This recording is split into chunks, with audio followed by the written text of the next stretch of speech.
Well, this season marks a new era of college football with the start of the 12-team playoff. Notre Dame Athletic Director Emeritus Jack Swarbrick was one of just 4 members, Allison, of the committee that designed and proposed a new model. Yeah, that's right. That will be starting this season. Now, in part 2 of my exclusive one-on-one interview, Jack talks very candidly about his role on that committee and how name, image, and likeness, or NIL, and the transfer portal are what he calls damaging college sports. Became such a mess because as an industry, we just never had the discipline to get out in front. We've been reacting to everything that's happened. The 2 greatest forces right now, name, image, and likeness, and the transfer portal, we were early advocates for. I mean, and in both cases, we were advocates for them because every other student on campus can earn off the value of their name, image, and likeness. We argued for both those things. We weren't arguing for them to come online with no regulation, no governance, no structure, and that's been a disaster. And with a program like Fund and any other ways that Notre Dame is kind of navigating NIL, do you feel like Notre Dame is able to compete with other programs that maybe are not so concerned about doing things the right way? There are a lot of schools that were making money available to student athletes for a long time. And we navigated that just fine, right? I mean, if all you're focused on as a prospective student athlete is where can I maximize my NIL value, Notre Dame's not the right place for you. What I feel strongly about is this whole, while I think the industry is in crisis and we have to fix it, in some ways it's benefited Notre Dame because it's reinforced our distinctiveness. The things that have been unique about this place for a long time are now even more unique.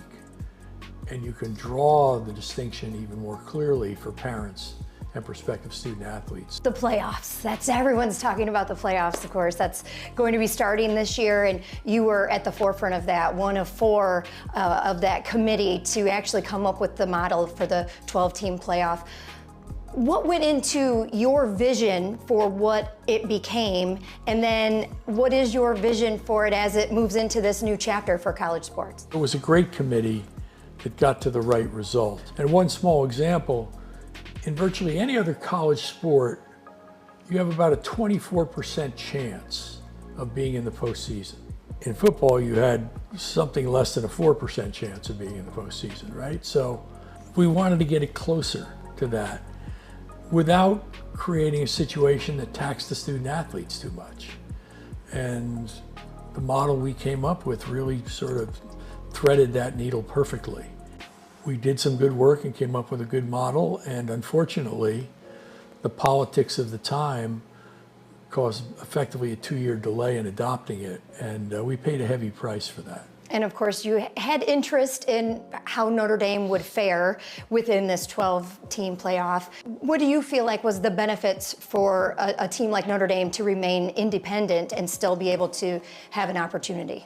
Well, it's enormously beneficial to our strong interest in remaining independent because now there are many more opportunities for us to qualify. To get it done is the art of compromise, right? Everybody's got their interests that they're trying to work through, and so I had to address the question of us not playing 13 games and everybody else played 13.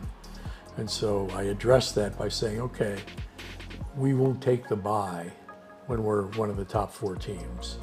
And I know some of our fans don't like that compromise, but I remind them all the time, the alternative probably would have been staying at a 14 playoff, so it's not so bad. Sure, that has been an argument that I hear constantly. Oh, well, there's no bye, but there's also no conference championship. So in theory, Notre Dame has their bye during conference championship. That's exactly the week we get our bye. We're no different from anybody else in that regard. Of course, if we're anywhere 1 through 8, we're hosting that first game. And so that's a good place to be. Now, Vahid, Jack said he just hopes it's an opponent from the deep south playing at Notre Dame Stadium here in December. Florida State doesn't want to play in this, or Florida, or any other southern team, but great conversation with Jack, Allison. I loved just how open and honest he was about NIL and about the transfer portal and about really everything else. Yeah, he said he actually hates stepping away when they are in such a disaster, as he used those words, but he does plan to remain actively involved to try to help get college sports back on track. He's also been a member of the Senate Judiciary Committee hearing speaking about NIL in Washington, D.C. Interesting topics, and we'll have more from your interview with Jack Swarbrick, of course, throughout the summer and even into next fall.